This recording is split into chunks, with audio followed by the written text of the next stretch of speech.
해와 달이 된 오누이. 첫 번째 이야기. 가난하지만 행복한 가족. 옛날의 적 아주 오래전 이야기입니다. 깊은 산골 작은 마을에 가난하지만 마음씨 착한 가족이 살고 있었어요. 어머니와 12살 오빠, 9살 여동생이었습니다. 아버지는 오빠가 아주 어릴 때 세상을 떠나셨기 때문에 어머니 혼자서 두 아이를 키우고 계셨어요. 집은 작고 낡았지만 어머니의 사랑으로 가득한 따뜻한 보금자리였습니다. 어머니는 매일 새벽이 되면 일어나서 아이들을 위해 미음을 끓이고 옷을 정리해 주었어요. 그리고는 큰 산 너머에 있는 부잣집으로 일을 하러 가셨습니다. 그 길은 험한 산길이었고 가는 데만 1시간이 걸렸어요. 얘들아, 엄마가 돌아올 때까지 집을 잘 지키고 있어야 해. 서로 싸우지 말고 오빠는 동생을 잘 돌봐주렴.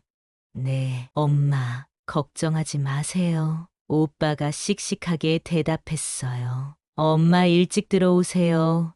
동생도 어머니의 치마를 붙잡고 말했습니다. 어머니가 일하러 가시면 오빠와 동생은 집 주변에서 나무를 캐거나 작은 텃밭을 가꾸며 시간을 보냈어요. 때로는 마을 할머니 댁에 가서 옛날 이야기를 듣기도 했습니다. 두 번째 이야기, 어머니의 하루.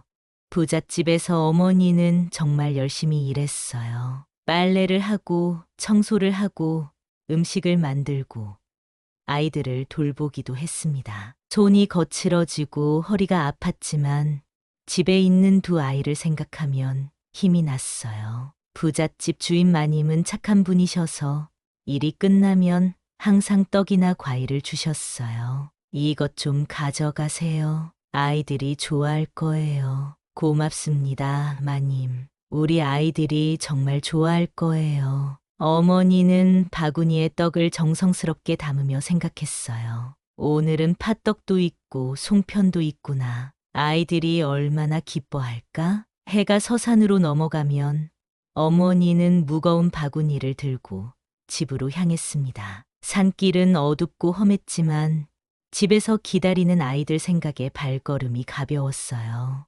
산길을 걸으면서 어머니는 오늘 있었던 일들을 아이들에게 들려줄 생각을 했어요.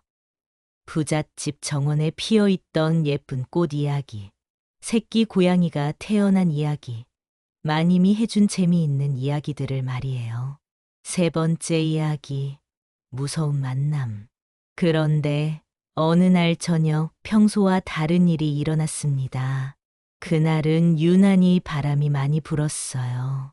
나뭇가지들이 바람에 흔들리며 으스스한 소리를 냈습니다. 구름이 많아서 달빛도 잘 보이지 않았어요. 어머니가 산길을 걸어가고 있는데 어디선가 이상한 소리가 들렸습니다. 사각사각, 바스락. 어머니는 발걸음을 멈추고 주위를 둘러보았습니다. 처음에는 바람에 나뭇잎이 떨어지는 소리인 줄 알았어요. 하지만 소리가 점점 가까워졌습니다.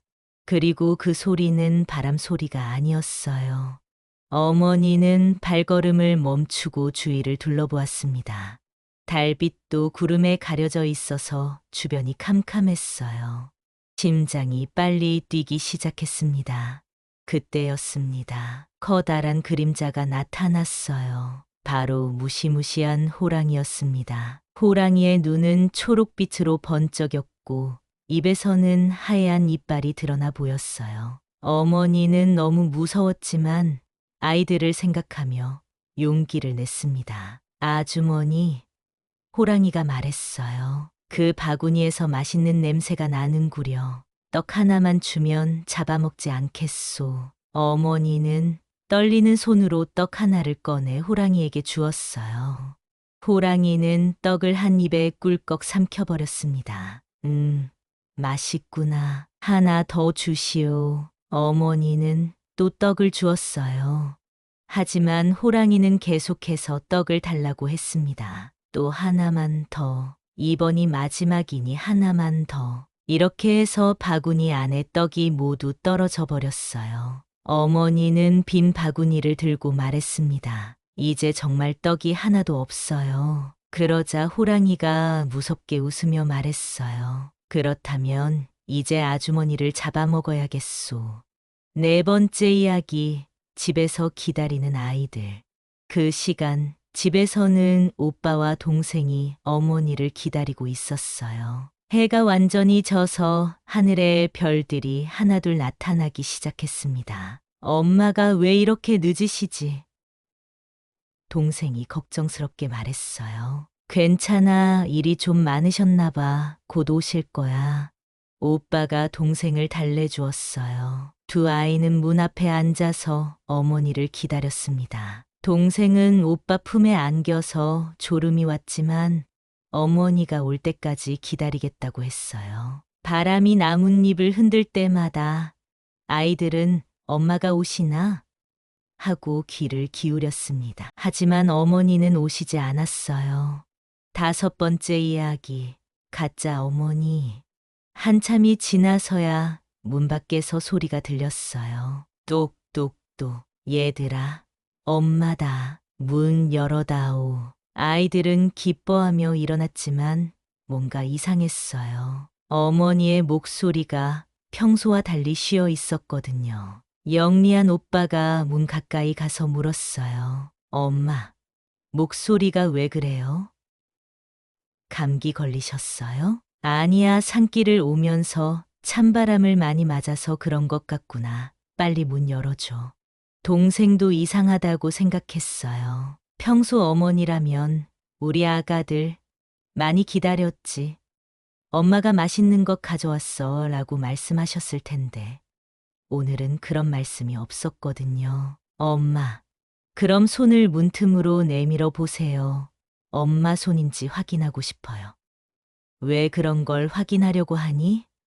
빨리 문 열어줘. 하지만 아이들이 계속 부탁하자 문틈으로 손이 나왔어요. 그런데 그 손은 어머니의 부드러운 손이 아니었어요. 거칠고 털이 많이 나 있는 무서운 손이었습니다. 오빠와 동생은 깜짝 놀라서 서로를 바라보았어요. 이제 확실히 알았습니다. 문 밖에 있는 것은 어머니가 아니라 호랑이였어요. 여섯 번째 이야기, 도망과 추격. 동생아, 뒷문으로 나가자. 오빠가 작은 목소리로 말했어요. 두 아이는 조용히 뒷문을 열고 밖으로 나갔습니다. 다행히 호랑이는 아직 앞문에서 기다리고 있었어요. 아이들은 마당을 가로질러 뛰었어요. 마당 한쪽에는 깊고 큰 우물이 있었고 그 옆에는 아주 높은 느티나무가 서 있었습니다. 오빠, 우리 저 나무 위로 올라가자. 두 아이는 나무를 타고 올라갔어요. 오빠가 먼저 올라가서 동생을 끌어올렸습니다. 나무 위에서 내려다보니 마당이 한눈에 보였어요. 잠시 후 호랑이가 앞문을 부수고 집 안으로 들어갔어요. 집 안을 이리저리 찾아보던 호랑이는 아이들이 없는 것을 알고 뒷마당으로 나왔습니다. 어디 숨었니? 나와라. 호랑이는 코를 킁킁거리며 아이들의 냄새를 맡았어요. 그리고는 나무 위를 올려다보았습니다. 거기 있구나. 어떻게 그렇게 높이 올라갔니? 오빠가 재빨리 대답했어요. 참기름을 바르고 올라왔어요. 호랑이는 집에서 참기름을 가져와서 발에 발랐어요. 그리고 나무를 타고 올라가려고 했지만 미끄러워서 자꾸 떨어졌습니다. 이상하다. 왜 올라가지지 않을까? 다시 알려줘. 이번에는 동생이 겁이 나서 진짜를 말해버렸어요. 도끼로 찍으면서 올라왔어요.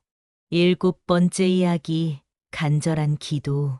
호랑이는 집에서 도끼를 가져와서 나무를 찍기 시작했어요. 쿵, 쿵, 쿵. 도끼 소리가 밤 공기를 가르며 울려 퍼졌습니다. 나무가 점점 흔들리기 시작했어요. 오빠와 동생은 무서워서 떨었어요. 호랑이가 점점 위로 올라오고 있었거든요. 오빠, 어떻게 하지? 호랑이가 올라와요. 걱정하지 마. 우리가 항상 착하게 살았잖아. 분명 누군가 도와주실 거야. 두 아이는 하늘을 올려다보며 간절히 빌었어요. 옥황상제님, 저희가 지금까지 착하게 살았다면 튼튼한 동아줄을 내려주세요. 그렇지 않다면 썩은 동아줄을 내려주세요. 그 순간 하늘에서 환한 빛이 비치더니 튼튼하고 새로운 동아줄이 내려왔습니다. 동아줄은 금실로 짠 것처럼 반짝반짝 빛났어요. 와, 진짜 동아줄이다. 오빠가 먼저 동아줄을 잡고 동생의 허리를 감싸 안았어요. 그리고 천천히 하늘로 올라가기 시작했습니다. 호랑이도 이를 보고 하늘을 향해 빌었어요. 나에게도 동아줄을 내려주세요. 호랑이에게도 동아줄이 내려왔지만 그것은 썩어서 금방이라도 끊어질 것 같은 동아줄이었어요. 호랑이는 그것도 모르고 동아줄을 잡고 하늘로 올라가려고 했습니다. 하지만 중간쯤 올라갔을 때 줄이 뚝 끊어져 버렸어요. 아, 호랑이는 땅으로 떨어져 버렸습니다. 호랑이가 떨어진 자리에서는 빨간 수수가 자라났다고 해요. 그래서 지금도 수수는 빨간 빛깔을 띠고 있답니다. 8번째 이야기, 하늘나라의 새로운 삶. 동아줄을 타고 하늘로 올라간 오누이는 구름을 지나고 별들을 지나서 하늘나라에 도착했어요. 하늘나라는 정말 아름다운 곳이었습니다. 옥구슬로 만든 궁전이 있었고 곳곳에 예쁜 꽃들이 피어 있었어요. 공기는 맑고 향기로웠고 아름다운 새들이 노래를 불렀습니다. 옥황상제님이 두 아이를 불러서 말씀하셨어요. 너희들은 지금까지 휴성이 깊고 서로를 아끼며 착하게 살았구나. 그래서 하늘나라로 불러들인 것이다. 이제 너희들에게 중요한 일을 맡기려고 한다. 어떤 일인가요? 오빠가 공손히 물었어요. 세상 사람들에게 빛을 주는 일이다. 하나는 해가 되어 낮을 밝히고 하나는 달이 되어 밤을 밝혀야 한다. 처음에는 동생이 해가 되려고 했어요. 하지만 막상 해가 되어 온 세상을 비춰야 한다고 생각하니 부끄러웠어요. 사람들이 모두 자신을 쳐다볼 텐데 여자아이라서 얼굴을 가리고 싶었거든요. 오빠가 해가 되면 안 될까요? 저는 달이 되어 밤에만 나올래요. 오빠는 동생의 마음을 이해했어요. 그럴게. 내가 해가 되어서 낮을 밝힐 테니까 넌 달이 되어서 밤을 밝혀줘. 9번째 이야기, 해와 달의 첫 하루. 다음 날부터 오빠는 해가 되어 하늘을 떠다니기 시작했어요. 처음에는 어떻게 해야 할지 몰라서 어색했지만 점점 익숙해졌습니다. 해가 된 오빠는 세상의 모든 곳을 비춰주었어요. 농부들이 밭에서 일할 수 있게 도와주고 아이들이 밖에서 뛰어놀 수 있게 해주었습니다. 꽃들도 햇님 덕분에 예쁘게 피어났어요. 저녁이 되면 해는 서쪽 하늘로 사라지고 이제 달이 나올 차례였어요. 달이 된 동생은 부드러운 은빛으로 밤을 밝혔어요. 사람들이 길을 잃지 않게 도와주고 밤에 일하는 사람들을 비춰주었습니다. 특히 달님은 아이들이 무서워하지 않도록 따뜻한 빛을 내려주었어요. 혼자 있는 아이들이 있으면 더 밝게 빛나서 외롭지 않게 해주었답니다. 10번째 이야기, 영원한 사랑.